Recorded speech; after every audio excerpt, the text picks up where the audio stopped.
ভারতবর্ষের জনগণনা ২০২৭ কে কেন্দ্র করে আজ বুধবার ধলাই জেলার জেলাশাসকের কক্ষে আয়োজিত হয় এক সাংবাদিক সম্মেলন। সাংবাদিক সম্মেলনের জেলা শাসক বিবেক এইচ.বি. বলেন, চলতি মাসের ১৭ থেকে ৩১ তারিখ পর্যন্ত চলছে সেলফ এনুমারেশন। সেলফ এনুমারেশন শেষ হওয়ার পর শুরু হবে door to door house listing এবং জনগণনা। আগামী ১ অগাস্ট থেকে শুরু হবে এই কাজ। ১ মাস ব্যাপী চলবে door to door house listing এবং জনগণনা। জেলাশাসক জানান, এই কাজের জন্য ধলাই জেলায় ৭৫২ জন এনুমারেটর নিয়োগ করা হয়েছে।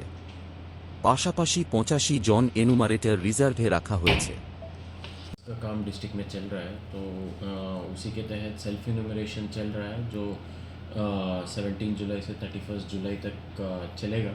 तो अभी सेल्फ इन्यूमरेशन ऑनगोइंग प्रोसेस है और 31 जुलाई के बाद हमारा door to door house listing और डोर टू डोर सेंसस शुरू होगा, जो 1 अगस्त से लेकर 30 अगस्त तक चलेगा।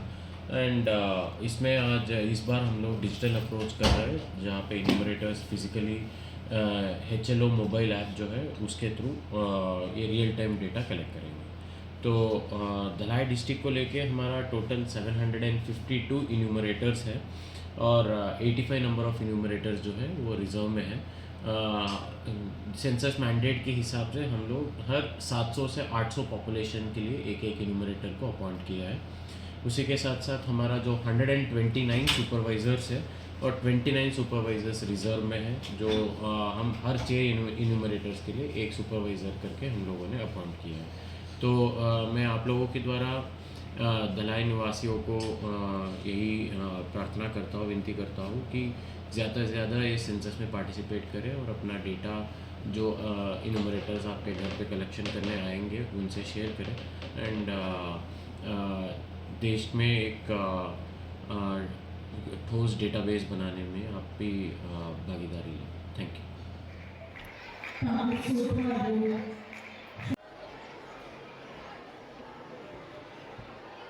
খোয়াই নতুন টাউন হলে রাজ্যের তথ্য প্রযুক্তি ও বন দপ্তরের মাননীয় মন্ত্রী অনিমেষ দেববর্মা জেলাভিত্তিক গুরু পূর্ণিমা ও গুরু সংবর্ধনা অনুষ্ঠানের উদ্বোধন করলেন। তথ্য সংস্কৃতি দপ্তরের উদ্যোগে এই অনুষ্ঠানে মন্ত্রী অনিমেষ দেববর্মা ছাড়াও উপস্থিত ছিলেন বিধায়ক পিনাকি দাস চৌধুরী, খোয়াই আর ডি ব্লকের এসি সাব কমিটির chairman Samir Kumar Das, senior deputy magistrate Sajal Debnath, একে দপ্তরের আধিকারিক দুলাল দেববর্মা সহ অন্যান্যরা। এই গুরু পূর্ণিমা উৎসব ও গুরু সংবর্ধনা অনুষ্ঠানে 4 জনকে সংবর্ধনা প্রদান করা হয়। অনুষ্ঠানে বক্তব্য রাখতে গিয়ে মন্ত্রী বলেন, শৃঙ্খলা ছাড়া কখনো সফলতা পাওয়া যায় না। স্কুলের শিক্ষক শিক্ষিকাদের নিকট থেকে শৃঙ্খলা পরায়ণ হওয়া শিখতে হবে। স্কুলের ছাত্রছাত্রীদের ভবিষ্যৎ তৈরি করার গুরু দায়িত্ব পালন করেন শিক্ষক শিক্ষিকারা। এছাড়াও তিনি বলেন, গুরুদের শুধুমাত্র নির্দিষ্ট দিনেই সংবর্ধনা জানালেই চলবে না, প্রতিদিন গুরুদের সম্মান এবং শ্রদ্ধা জানাতে হবে। গুরুদের আশীর্বাদ ছাড়া কোনো কিছুতেই নিজেদের ভবিষ্যৎ তৈরি করা যায় না। গুরুদের আশীর্বাদই বড় শক্তি।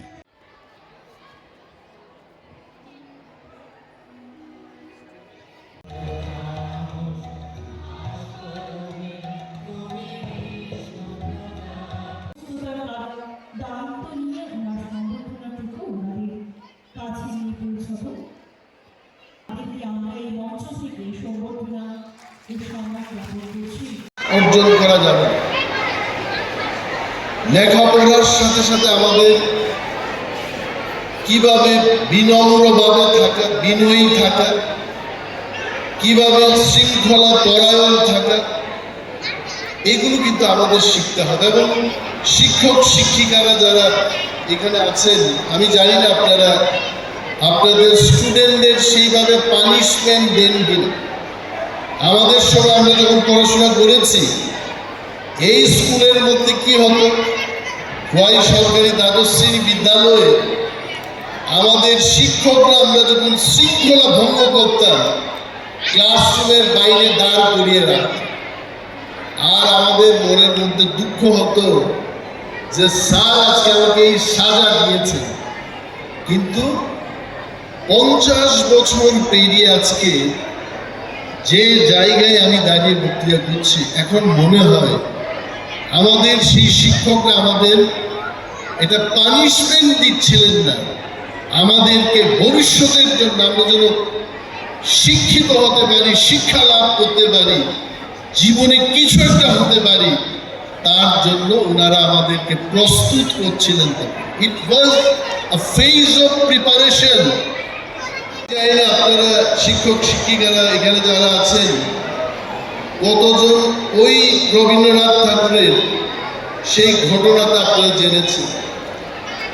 একদিন উনি বুদ্ধ গয়ায় গেছে, গয়াতে গিয়ে বুদ্ধের এই মূর্তির সামনে দাঁড়িয়ে সকালবেলায় 2 ঘন্টা দাঁড়িয়ে উনি শুধু চোখের জল ফেলে কাটছেন, এবং পেছনে ওনার এক বৌমা গেছেন, দেখেছেন যে বিশ্বকবি কি করছেন, why is he crying?